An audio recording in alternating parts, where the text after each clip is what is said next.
Hey, this is Vince. We're here at Loveland Shred area for the chairman's R&D demo day. So basically we compiled a small focus group to try out some new prototype boards, some existing new tech, and just get out on some board with some of our consumers here.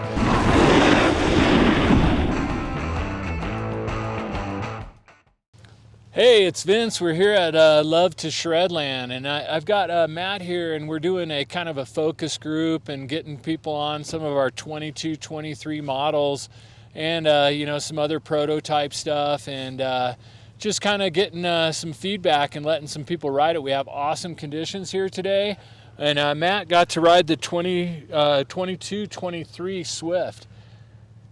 And yeah, your first initial thoughts?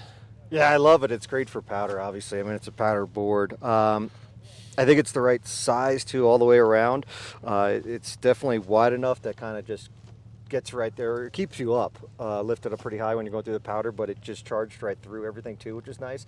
I got other powder boards that sometimes it gets a little shaky at times, especially like after you get through the powder and maybe you start to get to a flat area and you get some speed going. It would very chattery, right? Whereas this thing just kind of, I felt like it still stayed true where it didn't really throw you around as much, but it's still pretty playful. Like you could still butter on it. You could still, you know, go off your little side hits and jumps and stuff. Yeah. It's really a forgiving board to ride, yeah, and then still stable. Yeah. Yeah, I love it as a hard pack, you know, carving board as well. Yeah. But yeah, we're both, me and Matt were just remarking, we love the graphic, you know, that kind of brownish orange, just a really clean looking graphic this year or next year on the Swift. Your bindings actually look really good with it. I put them on and I said, wow, that looks great. Yeah, right on. And this is the 57? 57, Swift. yeah. Okay, and what length of board do you usually ride? I have a Harpoon 56. Okay, That's so usually what I ride, yeah. That size range for sure. Yeah. Okay, yeah, let's talk about a little bit about the Harpoon too. I could talk for days about the Harpoon. All right, I already said this, I'll say it again. It's the greatest board I've ever ridden for my style, 100%. I'm 40 now. I don't spend as much time in the park. I'm too worried about getting hurt and then being out for the next 2 years. It is just a perfect board, so really hats off on you guys for creating that.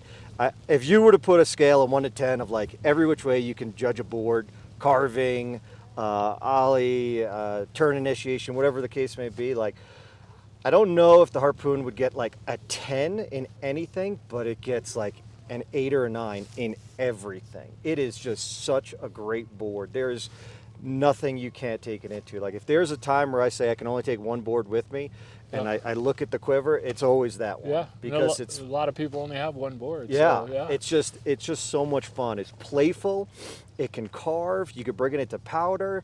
Little side hits. It has really nice little pop to it. I love taking it out on days where I'm maybe with people who are just learning, and you know, I just want to have fun on the mountain. It's just a fun board. It's just there's nothing again that it does bad. Yeah. And you said you even sold another board, right? I did.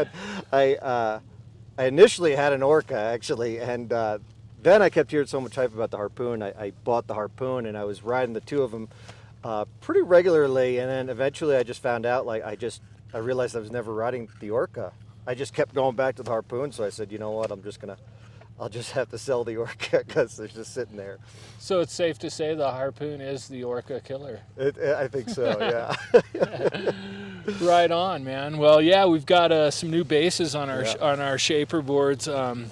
You'll see it on the Harpoon and also on the shaper too, and obviously the Swift. But we're, you know, die cutting the bases out like typical, and then we're sublimating. So got a cool pattern that kind of matches that graphic. I think that looks pretty cool as well. Yeah. Well, nice, we're gonna. I know the snow is good out there, so we can get you back out there so you can get some more face shots and slash some turns. Thanks. Right man. on. Well, thanks for coming out, man. Yeah, appreciate you. Lastly, Matt, is there anything you'd like to see from us in the future? Like, we love hearing from end consumers, and especially people. You're part of the Never Summer Snowboards Facebook group, right? Oh yeah. So that's an independent that some fans started up that, you know, are fans of Never Summer, and So yeah, we'd love to have, feedback from, especially you guys, but any end consumer on, what you're looking, you'd like to see from us in the future. Or Yeah, that's a if good there's question. anything. If you don't mind, I'm going to think about that when I get back to you, because I think that's an important question. I mean, Yeah. I was looking for like a super playful, super flexy, just easygoing board. I think the Slinger is probably the best one on the lineup right now, right? Yeah. And that's funny, I demoed that 2 weeks ago, and then I also demoed the Synthesis. And the Synthesis, I instantly was like, yep, this is my board. You could just tell it was not quite as playful as the Slinger, but playful enough. And it's still, I mean, you could do anything with that one as well. You Okay. could carve with it, you could go switch with it, you could just do so much fun with it. Sure.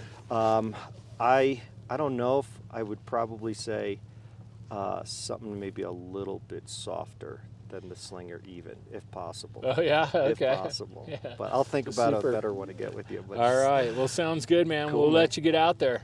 Sweet. Thanks a again, lot, man. Matt. We appreciate you. Good.